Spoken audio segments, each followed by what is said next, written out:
Então, bom dia, boa tarde a todos, a todos, a todos presentes, presentes virtualmente, presentes espiritualmente, né? Todos aqui muito bem, todos muito bem acolhidos, né? Nesta oportunidade. E de pronto já agradeço a disponibilidade diante da indisponibilidade dos nossos colegas, meus queridos colegas, professora Bárbara, professor Rodrigo, que diante também de tantas frentes no mês de março, um mês, né, que além de ser um mês de início e reinício, e um mês de, digamos assim, de debut até mesmo de muitos alunos que estão iniciando mestrado, estão iniciando doutorado, também é um mês que, para nós, mulheres, tem muitas atividades. Né? Então, a gente tem que fazer algumas escolhas que doem muito, né? Né? Algumas escolhas, não escolhas, né? Com colegas e amigas e amigos, enfim. Mas a Bárbara, com a sua agenda, assim como o Rodrigo, conseguimos este horário, né? Compatibilizar este horário, ainda bem, né? E vamos em frente. Às 14 horas eu tenho na sequência uma outra banca, então nós vamos lá, tá? Agradeço também pela leitura, cumprimento a querida Lani pela sua trajetória no mestrado em Ciências Criminais, né? Que é uma trajetória que eu espero que continue, né? Com muita participação, com muita contribuição nos nossos eventos, na questão também administrativa do programa. Então, ela esteve conosco, foi um apoio, né, para além do apoio artístico, tecnológico, um apoio fundamental, né, nessas atividades, no tempo em que ela está aqui conosco no programa. Então, obrigada, Alane, pela tua sempre disponibilidade, em qualquer horário, né? Além de um ano que no final deste ano, Rodrigo, Bárbara, vamos ver se nós conseguimos unir, né, os dois grupos de pesquisa para comemorarmos, quiçá, o final do ano, né, que nós comemoramos ali, conseguimos ali na finaleira, no GCE, como dizem os alunos, um salão cedido pela Lani, né, na sua casa, e fizemos uma bela confraternização ali, 22, quase no Natal, né, que nós conseguimos organizar, e o Rodrigo também, vamos organizar melhor no final desse semestre, final do ano, né, para a gente poder, para estarmos juntos, né, porque, na verdade, nossos grupos são, né, meu grupo vai na esteira do Rodrigo, né, que é o sócio fundador, né, então, assim, ó, toda essa temática de segurança não poderia deixar de ser. E eu já entro mais com a questão da diversidade, leituras e literatura e arte, mas, assim, ó, não deixamos de ser, não sei, Rodrigo, se tu me permite dizer, com muito orgulho para mim, né? E também humildade, como grupos co-irmãos até mesmo, né? Ok? Então, obrigada, né, por sempre sentir isto, né? Como sempre fazes, né? Com toda a tua elegância, com todo o teu afeto.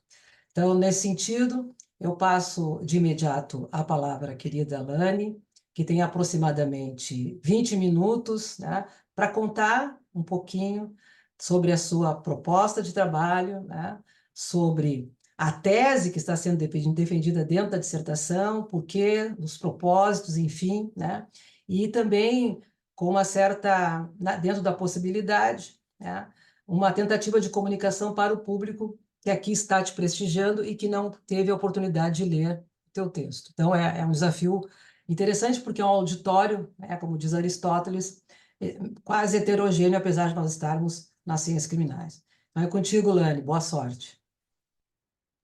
Perfeito, muito obrigada pela apresentação, prof. Vou compartilhar aqui.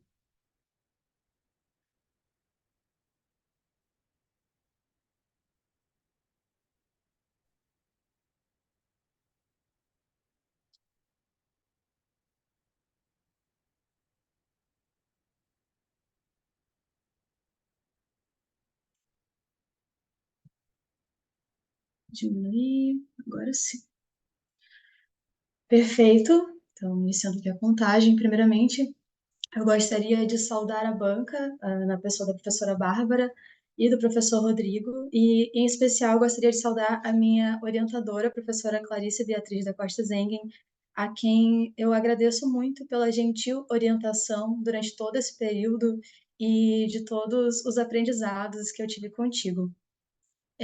O título da minha dissertação de mestrado é Teoria da Mudança aplicada ao direito de acesso à justiça, dois pontos, desafios e possibilidades de uma rede extensionista online focada em acesso à justiça penal no Rio Grande do Sul.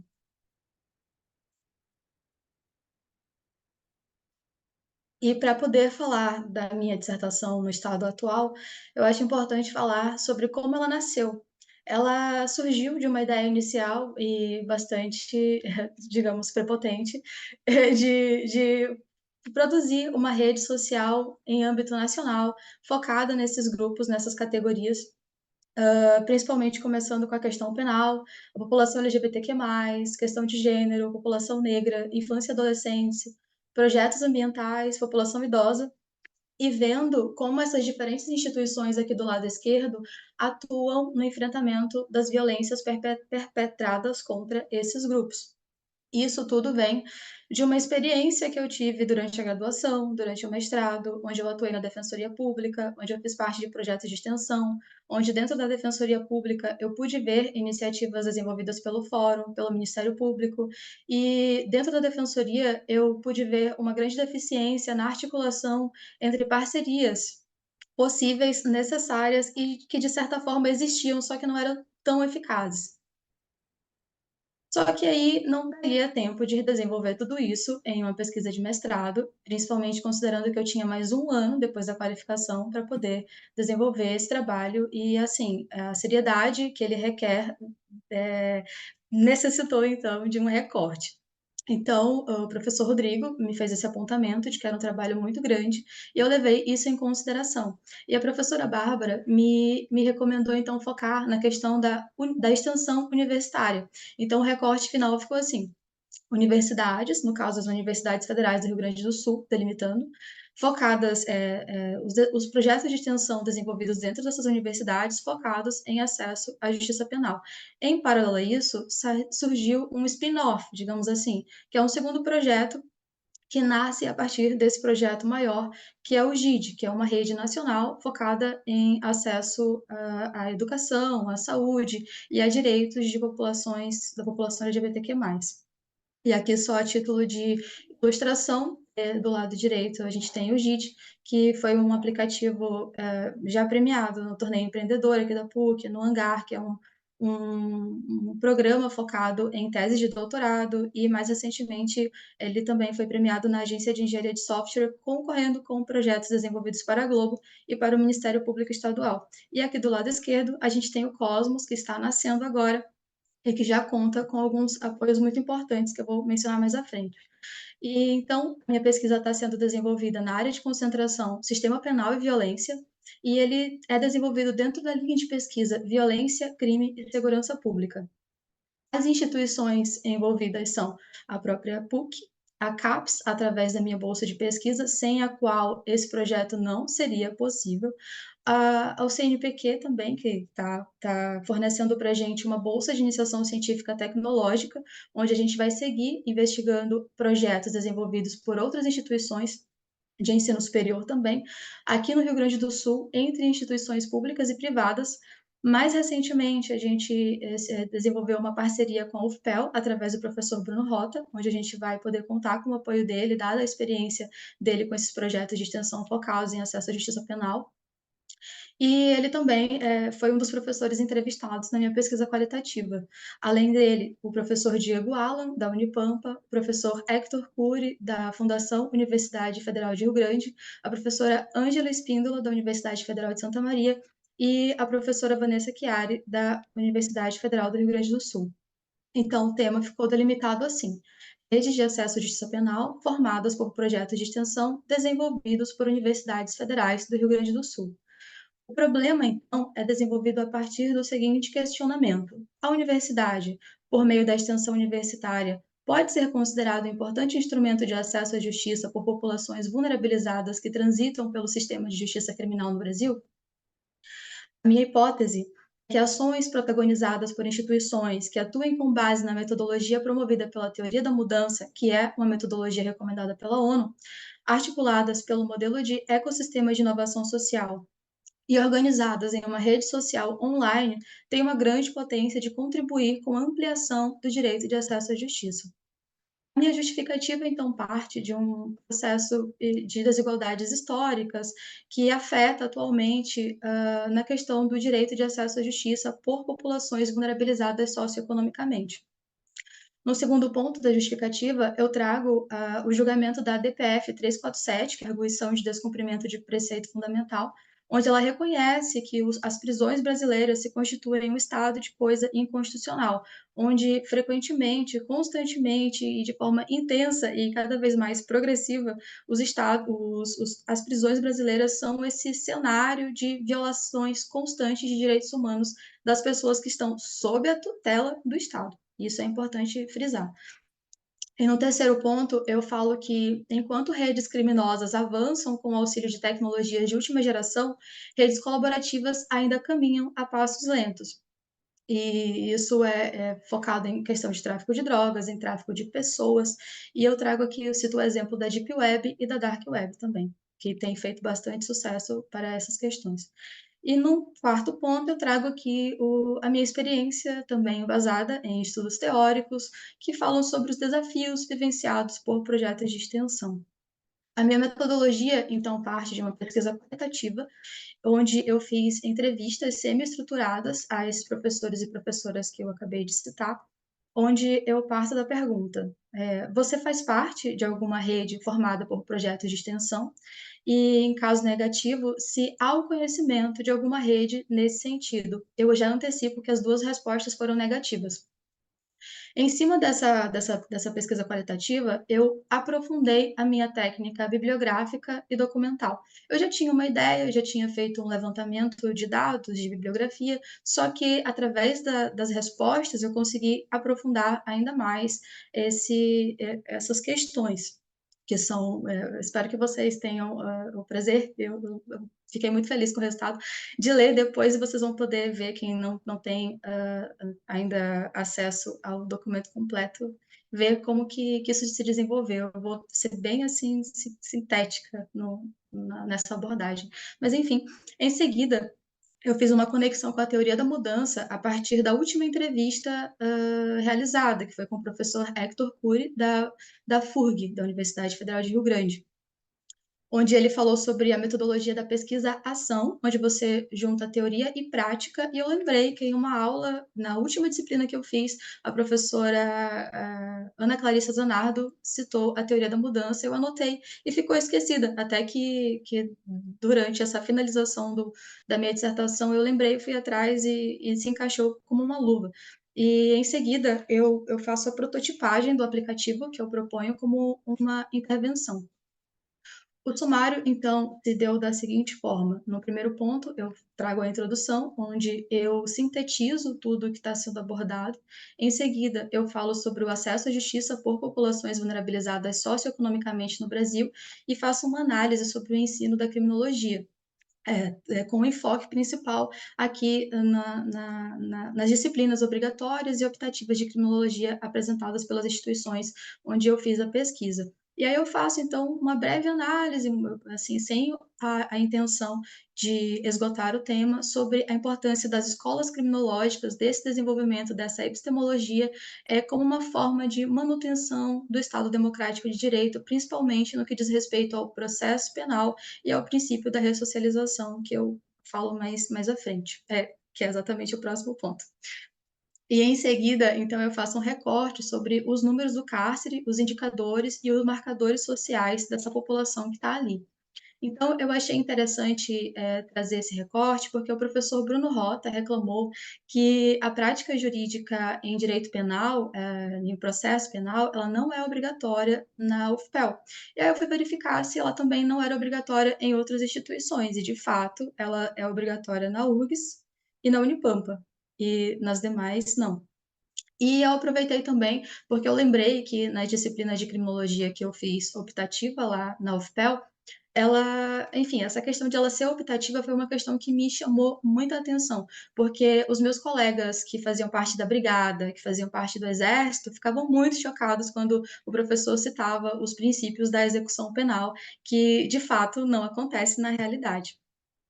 E num segundo ponto, eu falo sobre a extensão universitária, desenvolvimento, curricularização e contribuições de cursos de direito no campo do acesso à justiça.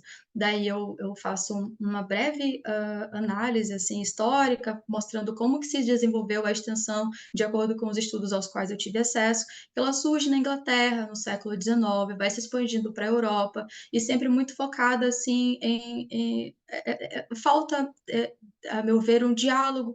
Isso vai ser criticado posteriormente, mas falta um diálogo, uma interação dialógica, com o intuito de saber o que, que a população precisa de fato. Então, você vai ensinar astronomia para pessoas que trabalham com agricultura? Eu acho que não, né? Não é por aí. Então, tem essa crítica posteriormente nos estudos sobre extensão universitária.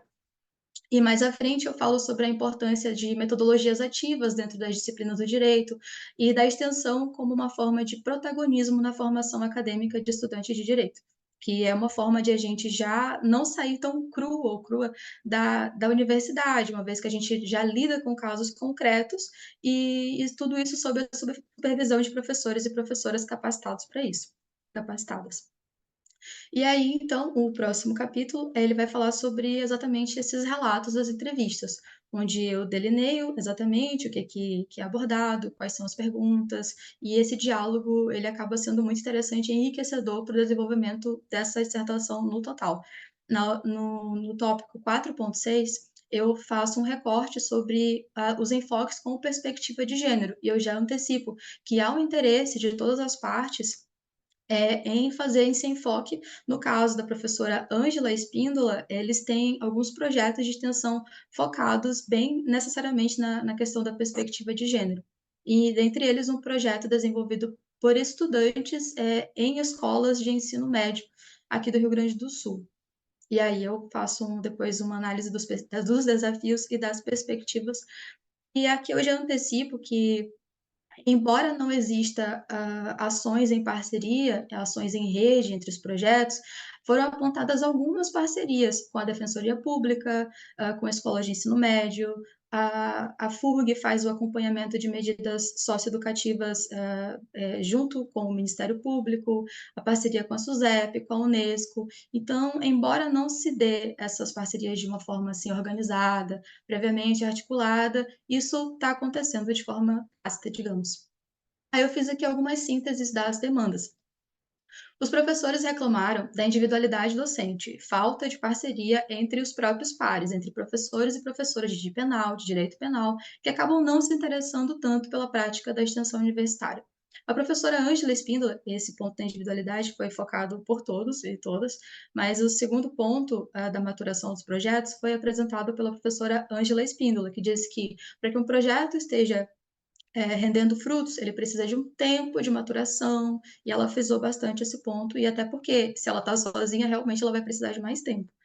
E, em seguida, o professor Hector Cury e o professor Bruno, principalmente, apontaram a questão de uma cultura que limita a concepção docente de si mesmo como uma pessoa que só pode dar aula ou que dá aula e faz pesquisa, mas muito desconexo ainda da questão da extensão. E todos apontaram a questão da lentidão da curricularização da extensão e as burocracias internas para isso. A professora Vanessa Chiari apontou que já houve a cobrança de uma plataforma de cadastro dos projetos. O professor Diego Alan, ele apresentou também a situação de que o secretário de Acesso à Justiça do Ministério da Justiça e Segurança Pública já mostrou isso como uma demanda, e uma demanda de interesse, no caso de solução, por parte do Ministério na época. E todo mundo também falou sobre a questão da precariedade de investimentos públicos na extensão. Eu achei interessante trazer um tópico que fale sobre direito e tecnologias frente a princípios constitucionais da justiça penal, uma vez que a minha proposta é de viés tecnológico, onde eu falo sobre alguns problemas que o direito penal, o direito processual penal, tem enfrentado, uma vez que ele tem buscado acelerar processos sem observar questões que antecedem essa utilização tecnológica. Observando, então, dando exemplo, então, de alguns efeitos práticos nesses casos. E aí eu cito aqui o professor Auri, o Luiz Ferraioli, nesse sentido. E trago, então, no último ponto, as alternativas tecnológicas que têm auxiliado na promoção do direito de acesso à justiça. E aqui eu achei interessante não me aprofundar tanto, porque um WhatsApp, um Google Meet já atende uma demanda de acesso à justiça de uma forma muito, muito necessária, assim, sem precisar ir para a inteligência artificial, embora eu indique a utilização na minha proposta. Então, no último ponto, fazendo essa conexão com a metodologia indicada pelo professor Hector Cury, de pesquisa-ação, como uma forma de superação desse foco estritamente em pesquisa, essa metodologia ela parte de um projeto de pesquisa para desenvolver um projeto de extensão. E aí foi aí que eu lembrei da metodologia da teoria da mudança, que ela é exatamente isso. A teoria da mudança, eu trago aqui a Carol Weiss, que é uma das precursoras desse pensamento, que ela vai pensar isso ali por volta de 1995, como uma forma de superar as burocracias das políticas implementadas, uma vez que a questão dos resultados acabava não sendo muito observada, assim, você não via resultados substanciais, então era interessante que você, de acordo com o investimento dado, você tivesse resultados assim equivalentes. Então ela não conseguia ver isso, era uma grande questão. Então ela começou a desenhar essa teoria, essa metodologia, onde você vai ter passos estipulados para a realização dos objetivos, e esses passos também vão servir para avaliação, para acompanhamento, para o melhoramento da estratégia. E em seguida, então, eu faço um mapeamento e que eu trago um desenho específico com base em alguns mapas aqui, que eu vou apresentar em seguida, e depois apresento a prototipagem. Então, eu utilizei aqui esse manual da ONU, que é o Theory of Change, e é um guia da União, basicamente da União das Nações Unidas, da Organização das Nações Unidas, e basicamente é isso. Eu achei esse mapa bem simples, mas objetivo, só que ele ainda não atende necessariamente o que eu gostaria. Então eu fiz mais na frente, mas eu vou antecipar aqui. Então, no primeiro passo, você vai validar a proposta através de evidências e consultas às partes interessadas. Essa parte das consultas é extremamente importante, porque você vai ouvir e vai perceber o que realmente é necessário para que haja essa mudança. Então, você vai delimitar o foco, vai identificar o que é necessário para a mudança. Em seguida, vai promover um processo de reflexão sobre suposições, o que pode ser implementado, quais são os riscos disso, e em seguida vai identificar as parcerias e os atores. E aí eu trouxe aqui um exemplo, esse manual que foi publicado em 2017, esse manual foi publicado em 2011, então ele ainda está desatualizado quanto à questão GLBT, que no caso colocava os homens gays na frente, então a gente tem uma demanda do movimento de mulheres lésbicas que coloca depois o L na frente, né? Então fica LGBT e a gente vai ter o acrescimento das demais siglas. Eu utilizei esse mapa como modelo para o desenho do meu mapa em seguida. Aí onde a gente vai ter as estratégias delimitadas e as iniciativas a médio e longo prazo, a curto, médio e longo prazo. Eu desenvolvi aqui a minha própria metodologia, utilizando estratégias, utilizando terminologias como input, output e outcome, que são estratégias utilizadas na programação. E eu utilizo autores que embasam isso também na minha dissertação. Então, a gente parte de um problema, que é a individualidade docente, a lentidão da curricularização da extensão universitária e a precarização do investimento governamental nisso, né, que impõe desafios constantes às práticas extensionistas.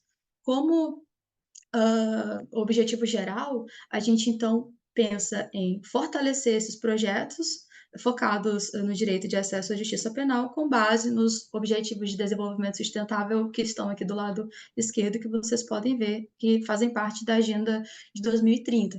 Então, eu desenhei uma rede social online que busca fomentar a colaboração, independência, né, das partes, independente da geolocalização, e da localização geográfica, que vai permitir a expansão ou replicação dos projetos e promover também espaços de discussão sobre formas de como enfrentar esses problemas que são compartilhados.